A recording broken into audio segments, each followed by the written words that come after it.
여기 있습니다. 잠언 16장 4절에 여호와께서 온갖 것을 그 쓰임에 적당하게 지으셨나니라고 말씀하셨습니다. 다 목적이 있는데 그 목적을 모르면 제대로 살 수가 없습니다. 스마트폰은 뭐가 목적입니까? 통화가 목적이지 않습니까? 그런데 스마트폰으로 못을 받고 있으면 안 되는 거죠. 또 우리가 병원을 짓고 의사를 초청하는 건 왜 그렇게 합니까? 병자들 고치라고 그렇게 하는 거죠. 그런데 그 의사 선생님이 와가지고 병원 청소하고 있으면 안 되는 거죠. 쓰임이 합당하지 않는 것이죠.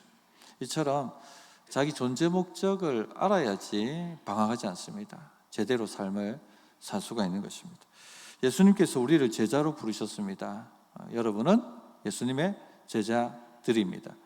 지난주 말씀드렸습니다만 그냥 가볍게 부른 것이 아닙니다. 한번 해볼래? 이렇게 부른 것이 아니고 집중하여 기도하시고 그리고 원하셔서 지명하여 내 제자로 부르신 것입니다. 여러분은 그런 주님의 아주 귀중한 함께하기를 원하시는 제자들입니다.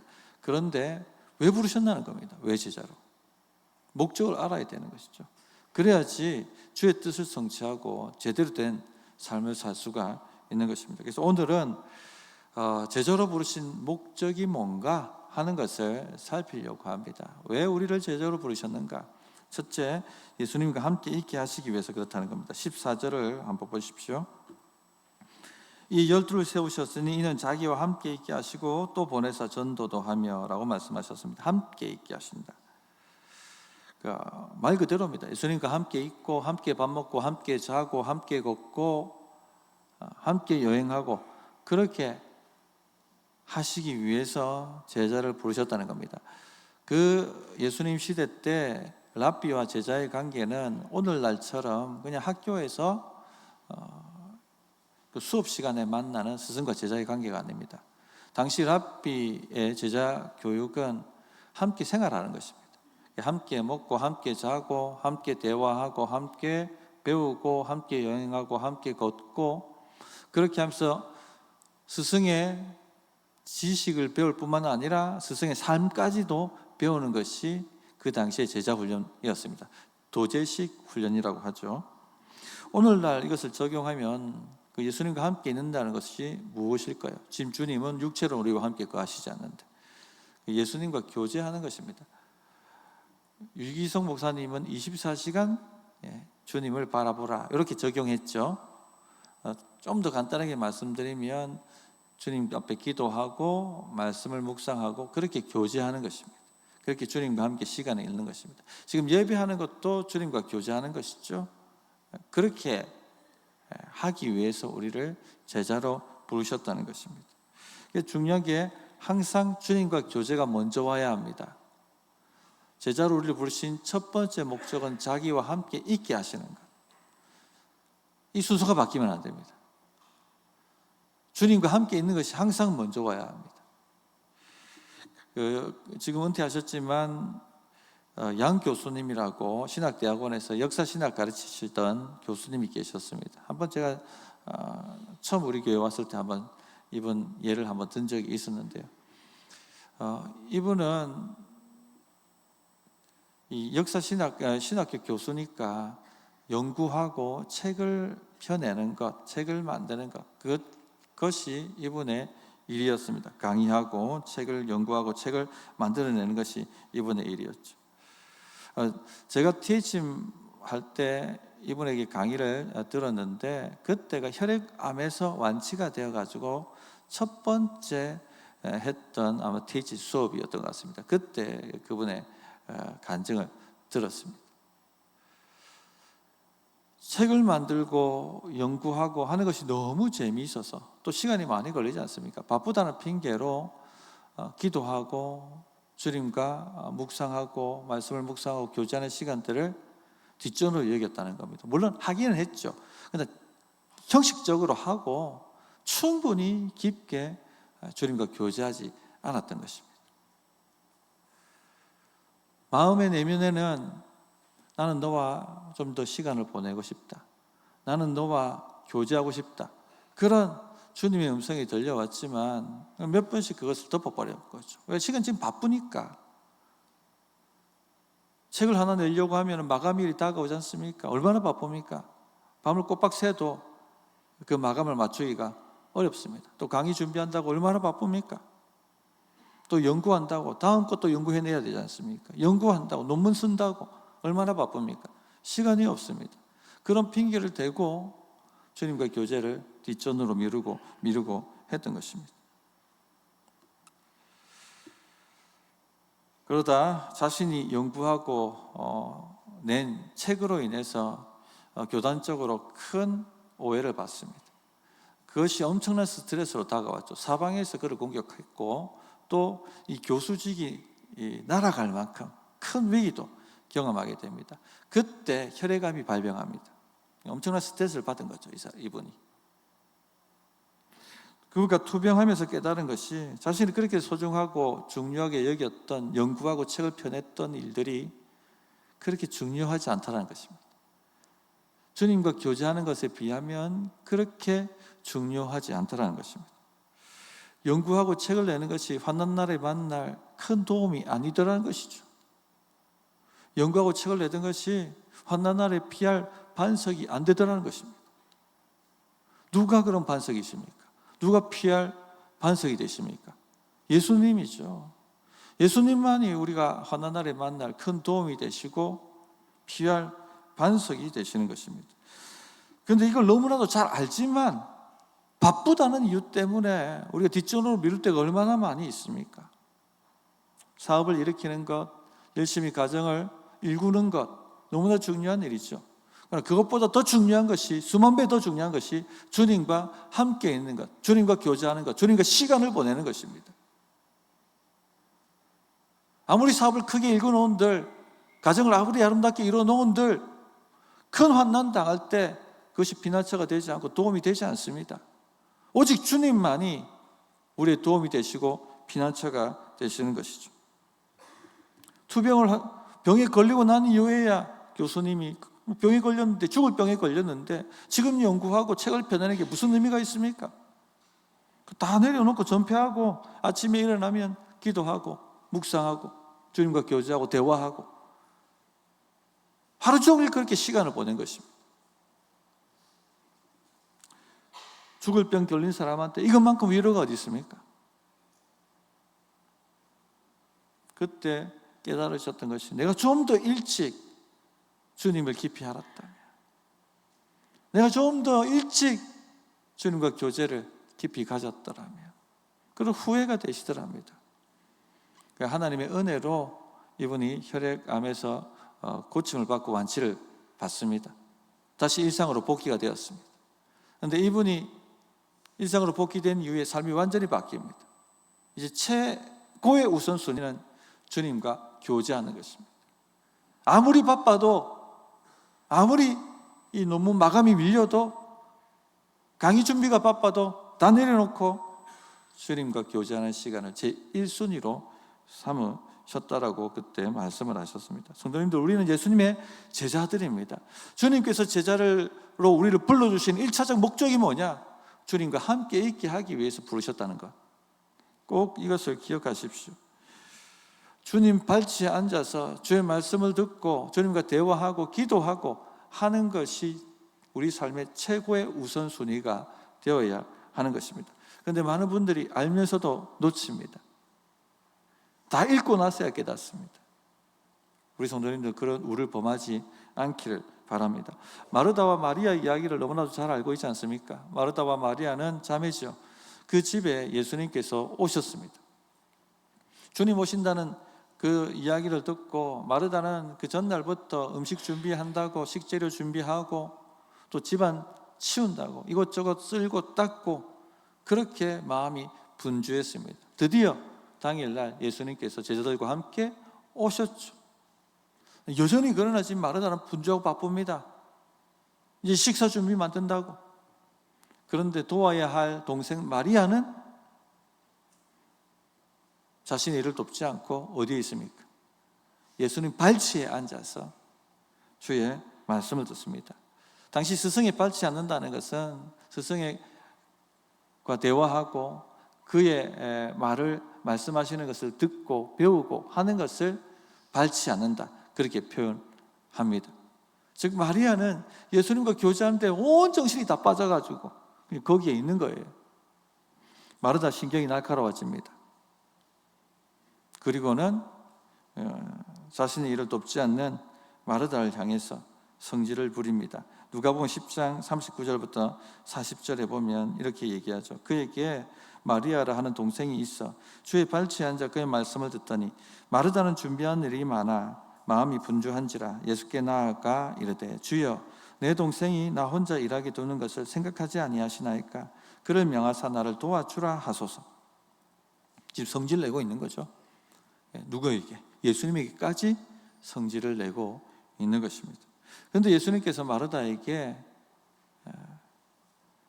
예수님과 교제하는 것이 최고의 우선순위다 하는 것을 가르쳐 주시죠. 그래서 누가복음 10장 41절 42절에 보면 주께서 대답하여 이르시되 마르다야 마르다야 내가 많은 일로 염려하고 근심하나 몇 가지만 하든지 혹은 한 가지만이라도 족하니라. 마리아는 이 좋은 편을 택하였으니 빼앗기지 아니하리라. 마르다야 마르다야 반찬 한 가지면 족하다. 나는 네가 나와 교제하기를 원한다.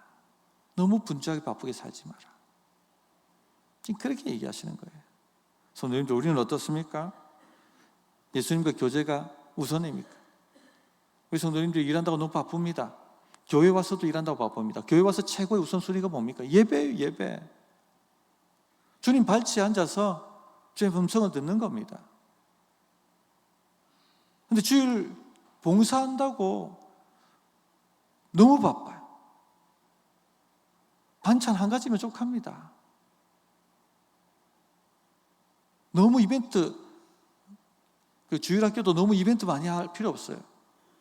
예배하고 그 발치에 앉아서 주의 음성을 듣는 것, 그거면 족한 거예요. 너무 교회에서 활동을 너무 많이 하려고 하지 마세요. 오늘의 교회 세우셨던 목사님 이름이 누구죠? 기억이 안 나는데 8년 동안 개척하면서 아무 봉사 안 만들었다고 하지 않습니까? 예배만 하시라고. 사람이 일하면 성질이 나옵니다. 성질이 날카로워집니다. 근데 예배하면 부드러워집니다. 온유해집니다. 주님을 닮게 되어 있습니다. 뭐가 우선순위인지 분명하게 바로 세우고 가야 됩니다. 제자는요, 주님 발치에 앉는 사람이에요. 그게 먼저입니다. 두 번째, 그럼 왜 부르셨는가 우리를? 두 번째 목적 14절에 나옵니다. 이 12를 세우셨으니 이는 자기와 함께 있게 하시고 또 보내서 전도도 하며. 두 번째 목적은요, 우리를 세상에 파송하셔서 하나님 나라 복음을 선포하기 위해서 그렇게 우리를 세우셨습니다. 또 보내사 전도도 하며. 여기 보내사라는 헬라 단어는 아포스텔로라는 단어입니다. 그냥 보내는 것이 아니라 임무를 주고 그 임무에 따르는 고난과 능력을 주고 보내는 것을 말하는 것입니다. 이 아포스텔로라는 단어에서 우리가 너무나도 잘 알고 있는 사도라는 단어, 아포스톨로스라는 단어가 나옵니다. 보냄을 받은 자, 일종의 예수님의 대사, 예수님의 대리인을 말하는 것입니다. 주께서 우리를 제자로 부르신 목적이 뭐냐?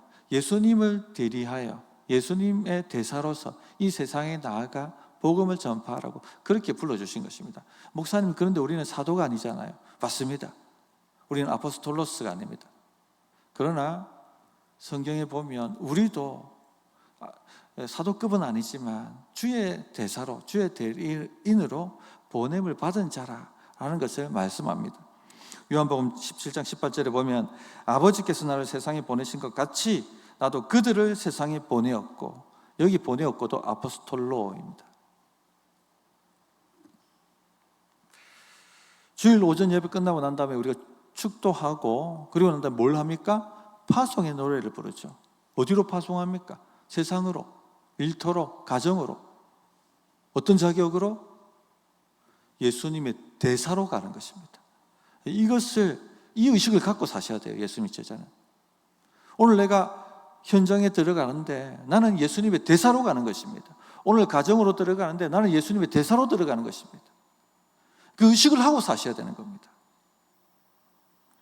그런데 여러분을 보내신 분이 누구십니까? 만왕의 왕이십니다. 하늘과 땅의 권세를 가지신 분이십니다. 그분이 우리를 대사로 파송하신다는 것입니다. 마태복음 28장 18절부터 19절 20절에 보면 예수께서 나와 말씀하여 이르시되 하늘과 땅의 모든 권세를 내게 주셨으니 그러므로 너희는 가서 모든 민족을 제자로 삼아 아버지와 아들과 성령의 이름으로 세례를 베풀고 내가 너희에게 분부한 모든 것을 가르쳐 지키게 하라. 볼지어다 내가 세상 끝날까지 너희와 항상 함께 있으리라 하시니라. 예수님은 하늘과 땅의 모든 권세를 가지신 분입니다. 그 모든 권세를 가지신 분이 우리를 대사로 부르셔서 세상에 파송하시는 것입니다. 또 혼자 보내지 않는다고 말씀하셨습니다. 세상 끝날까지 내가 너희와 항상 함께 있으리라. 그러므로 세상에 나가서 마주치는 문제들, 핍박들, 어려움들 그 앞에 낙심하지 마세요. 두려워하지 마세요. 당당하게 맞서십시오. 여러분은 하나님의 대사입니다. 예수님의 대사입니다. 그 의식을 가지고 마주치라는 것입니다. 주님이 홀로 버리지 아니하시고 함께하고 계십니다. 예수님께서 대사로 보내시면서 무엇을 하라고 보내십니까? 하나님의 나라를 선포하라고 전도도 하며 케리소라는 단어입니다. 선포한다는 뜻입니다. 하나님의 나라가 가까이 왔다 하는 것을 선포하라는 것입니다. 전도는 설득이 아니에요. 우리 교회 오면 좋습니다. 좋은 사람이 있고 우리 교회면 또 복을 많이 받습니다. 많은 선물도. 이 설득하는 게 아닙니다. 하나님의 나라가 가까이 왔다. 하나님의 통치죠. 전에 말씀드렸던 것처럼 하나님의 나라가 가까이 왔다는 것은 하나님의 다스림, 하나님의 통치가 지금 바로 네 코앞에 와 있다. 그렇게 선포해 주는 것이 전도입니다. 논쟁하지 마십시오. 내 말을 가지고 설득시키는 게 전도가 아닙니다. 그러다가 막 언쟁이 올라가고 막 싸우고 그렇게 하잖아요. 그게 전도가 아닙니다. 마태복음 10장 7절에 보면 가면서 전파하여 말하되 천국이 가까이 왔다 하고 병든 자를 고치며 죽은 자를 살리며 나병 환자를 깨끗하게 하며 귀신을 쫓아내되 너희가 거저 받았으니 거저 주라. 하나님의 나라가 가까이 왔다라고 하나님의 통치가 이르렀다고 복음을 믿고 회개하고 받아들이라고 그렇게 선포해 주면 되는 것입니다.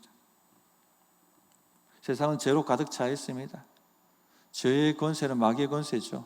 그래서 마귀가 안방, 자기 집 안방 드나들듯이 세상 사람들의 인생 가운데 드나들어 도적질하고 죽이고 멸망시키고 파괴하고 있습니다. 대부분의 사람들은 그렇게 악하지 않습니다. 정말 착하게 살아보려고 발버둥 칩니다. 최선을 다해서 노력해서 자기 인생을 가꾸어 보려고 애를 씁니다. 대부분이 그렇지 않습니까? 그런데 인생이 호락호락하지 않죠. 가시와 엉겅퀴가 나옵니다. 갑작스러운 고난 앞에 인생이 여지없이 와르르 무너져 버립니다. 또 관계를 망가뜨리려고 하는 사람이 어디에 있습니까? 대부분의 사람들은 좋은 관계를 맺고 화목하기를 원합니다. 그런데 살아보면 어떻습니까? 관계가 다 망가져 버리죠. 부부 간의 관계가 망가져서 고통하는 사람들이 얼마나 많이 있습니까? 부모 자식 간의 관계가 망가져서 고통하는 사람이 얼마나 많이 있습니까? 동료들 간의 관계가 망가져서 어려워하는 사람들이 얼마나 많이 있습니까? 쓴뿌리가 나는 것이죠. 누군가는 이 엉망진창인 이 내 삶에서 나를 좀 건져주기를, 좀 나를 붙잡아 주기를 그렇게 원합니다. 지금 엉망진창이 되어서 어떻게 풀어야 될지 모르는 이 내 인생을 좀, 내 삶을 실타래 풀듯이 다스려 줄 수 있는 분이 오셨으면 좋겠다라고 구하고 찾고 있습니다. 그런 이들이 많습니다. 물론 여전히 복음을 거부하고 하나님 말하면 막 욕하고 핍박하는 사람들도 많지만, 그러나 정말 신이 계시다면 좀 만나고 싶다, 이 내 삶을 좀 구원해 주시기를 원한다, 그렇게 찾고 있는 이들도 굉장히 많이 있습니다. 그런 수고하고 무거운 짐진 자들에게 하나님의 나라가 가까웠다, 하나님이 통치하십니다. 하나님께 나오면 여러분의 삶의 문제가 해결됩니다. 여러분이 구원받고 여러분의 인생의 문제가 눈 녹듯이 풀려지는 역사가 일어납니다. 그렇게 선포해 줘야 한다는 것입니다. 그것이 전도입니다. 우리가 만약 입을 닫고 있다면 그 구원받기 원하는 자들에게 복음이 전달되지 않겠죠. 구원받을 기회가 사라지는 것이죠. 망가진 인생이 회복될 기회가 사라지는 것입니다. 그러므로 여러분이 예수님의 대사로 일터와 가정에 나아가고 있다 하는 것을 의식하시고 주의 나라가 가까이 왔다는 것을 설득시키지 마시고 선포하시면 되는 것입니다. 셋째, 우리를 왜 제자로 부르셨는가? 귀신을 내쫓을 권능을 가지게 하기 위해서 그렇게 불러주셨다는 것입니다. 15절을 보십시오. 귀신을 내쫓는 권능도 가지게 하려 하십니다. 또 놀라운 말씀이죠. 누가복음에는 이렇게 말씀합니다. 누가복음 10장 19절에 보면 내가 너희에게 뱀과 전갈을 밟으며 원수의 모든 능력을 제어할 권능을 주었으니 너희를 해칠 자가 결코 없으리라. 뱀과 전갈은 귀신을 얘기하는 것입니다. 귀신을 상징하는 표현이죠. 우리에게 귀신을 밟을 권능을 주셨다라고 말씀하고 있는 것입니다. 원수의 모든 능력, 귀신의 모든 능력을 제어할 권세를 주셨다. 그러므로 너희를 결코 해할 자가 없다. 성도님들, 마귀가 우리를 해치지 못합니다. 왜죠? 우리의 권능이 있기 때문에 결박시켜버리면 되는 겁니다. 여러분 가정을 박살내고 우환질고를 만드는 악하고 더러운 영들을 결박시켜버리면 여러분을 해할 수가 없습니다. 그 권능이 우리에게 주어져 있다는 것입니다. 우리 힘으로는요, 악한 영들과 맞서서 싸울 수가 없습니다. 마귀는, 귀신은요, 우리보다 더 능력이 많습니다. 우리 힘으로는 싸우면 백전백패합니다. 목사님, 저는 기도 많이 하는데요, 저는 성경 많이 읽는데요. 성경 많이 읽고 기도 많이 해도 우리 영역으로는 안 된다는 얘기입니다. 주님이 주시는 권능, 예수 이름의 권세, 그 권세로 묶어야지 묶이는 것입니다. 그 권세로 결박시켜야지 결박당하는 것입니다. 이 권능이 우리에게 주어져 있다는 것입니다. 우리를 세상으로 보내실 때 우리가 예수님의 대사로 보냄을 받는다 말씀을 드렸습니다. 그리고 선포하는 것이 무엇입니까? 하나님의 통치가 가까이 왔다라고 선포하는 것입니다. 지금 이런 선포를 하는데 마귀가 가만히 두겠습니까? 아이고 잘한다고 손뼉치고 있겠습니까? 발악을 합니다. 이런 발악을 잠재우려면요, 주님이 주시는 권세가, 권능이 없으면 할 수가 없어요. 그러니까 여러분 힘으로 절대 싸울 수가 없습니다. 여러분 능력으로는 절대 여러분의 인생을 가꾸어낼 수가 없다는 것을 인정을 하십시오. 주님의 권능이 필요합니다. 또 우리가 선포하는 하나님의 나라가 가까이 왔다 하는 것, 어떻게 증명합니까? 말로만 증명이 되겠습니까? 하나님 나라가 가까이 왔습니다. 하나님의 통치를 받으십시오. 하나님 믿으면 당신 문제 해결됩니다. 말로만 한다고 이 문제가 해결되겠습니까? 능력으로 보여줘야 되는 거죠. 능력으로. 그래서 능력을 주시는 거예요. 조영기 목사님이 전에 한번 말씀드렸습니다만, 그 불광동 아주 판자촌 그 못 살던 시대 때 천막으로 교회 짓고, 지은 게 아니죠. 천막 치고 교회 시작했죠. 불광동 천막 교회 시작. 그 동네에서 가장 못 살고 가장 문제 많은 집에 있던 부인에게 전도를 했다지 않습니까? 남편은 술주정뱅이고 매일 와가지고 안에 패고 물건 가산 없는 거 다 집어 던지고, 자식들은 공부 못하고 공부할 수가 없죠. 돈이 없는데 구두 닦기 하고 좀도둑 그것하고 생계를 이어가는 그런 가정이었습니다. 예수 믿고 천국 갑시다. 천국 좋아하고 자빠졌네. 그렇게 이야기를 하더라고요. 천국 안 가시면 지옥 갑니다. 지옥? 사는 게 지옥인데 나 지옥 안 무섭다. 사는 게 지옥인데 나 지금 지옥에 와 있는데 뭐 지옥 간단 말이야. 그렇게 이야기를 하더라고 하지 않습니까? 가만히 생각해 보니까 그 말이 맞더랍니다. 조 목사님이. 그리고 성경을 다시 보니까 예수님은 천국 말로만 하시지 않고 천국을 나누어 주시고 계시더랍니다. 아픈 자 병 고쳐주고, 귀신 들리다 귀신 쫓아주고, 환난 당한 자 위로주고, 양식이 없는 자 배불리 먹여주고. 신약 성경을 보십시오. 주님이 그렇게 하셨잖아요. 천국이 여기 와 있다는 것을 보여주고 나눠주는 것이 예수님의 전도 방식이었다는 거예요. 그때부터 조영기 목사님이 성령운동 하셨잖아요. 성령운동. 그러니까 능력이 나타나서 병이 낫고 귀신이 나가고, 그 완전히 망가졌던 그 가정이 회복되어 수주병이 남편이 고쳐지고, 자식들 죄들 다 끊어버리고 공부하게 되고, 그리고 기도응답으로 좋은 집 렌트가 되어서 옮겨지게 되고, 삶이 바뀌고 환경이 바뀌고, 그렇게 그 자녀들이 목사가 되고 하는 일들이 완전히 180도 인생이 달라지는 일들이 일어났다라고 말씀하시지 않습니까? 하나님의 나라는 말이 아니라 능력입니다. 고린도전서 4장 20절에 하나님의 나라는 말에 있지 아니하고 오직 능력에 있습니다.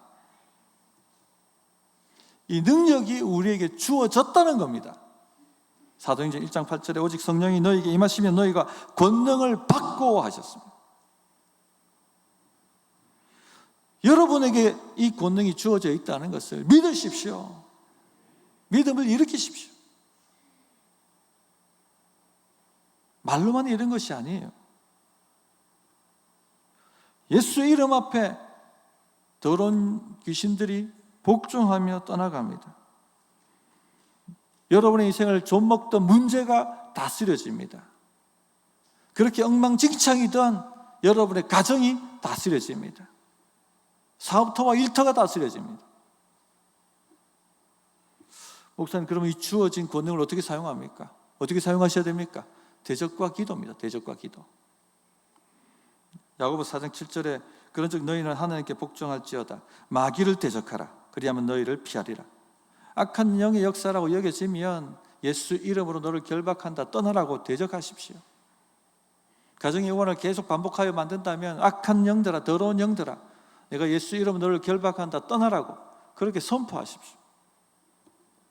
그리고 기도입니다. 기도 외에는 이런 이유가 나감이 없다라고 말씀하셨지 않습니까?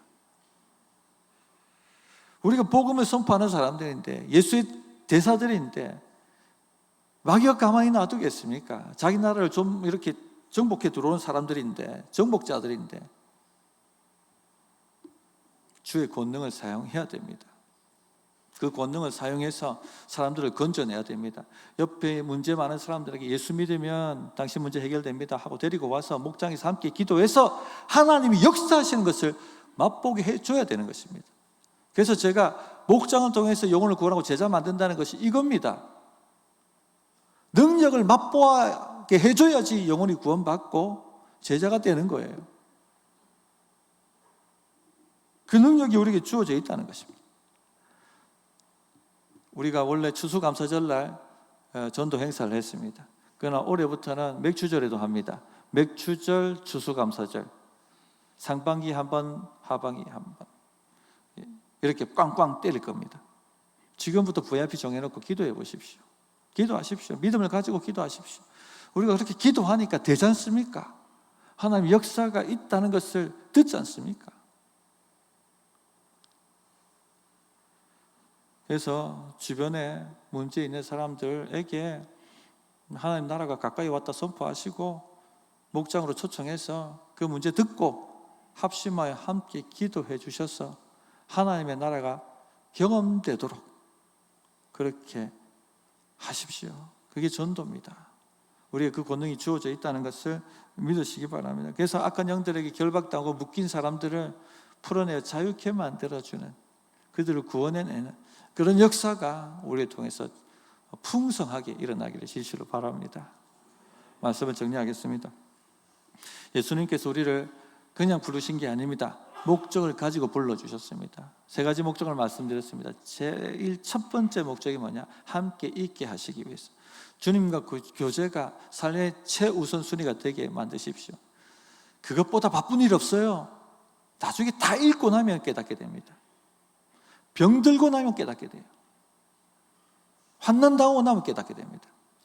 그렇게 하지 마시고 최고 1순위로 주님 앞에 그 발차례 머무십시오. 말씀을 듣고 기도하며 시간을 보내세요. 아무리 바빠도 30분 이상은 하십시오. 그런 결단이 좀 있기를 바라고, 두 번째는요, 우리가 세상에 보냄받은 예수님의 대사들입니다. 이 의식 가지고 사시고 하나님의 나라가 가까이 왔다 선포하십시오. 셋째는요, 우리에게 이 사탄의 세력을 이길 권능이 주어져 있다 하는 것을 믿으십시오. 그리고 기도로 한번 해보자 하고 담대하게 부딪혀 보십시오. 놀라운 역사가 우리 성도의 삶에 충만하게 일어날 줄 믿습니다. 자, 이 세 가지 놓고 한번 기도하십시다. 주님, 주님과 교제의 시간을 가지게 도와주십시오. 주님, 우리가 현장에 주의 대사로 나가는 줄 믿습니다. 주의 나라가 가까이 왔으면 선포하게 용기를 주십시오. 주님 또한 저에게 악한 영들을 추방할 능력이 있음을 믿습니다. 발휘할 수 있도록 하나님 담대함을 주십시오. 합심하게 기도하겠습니다. 하나님 아버지 감사합니다. 오늘 말씀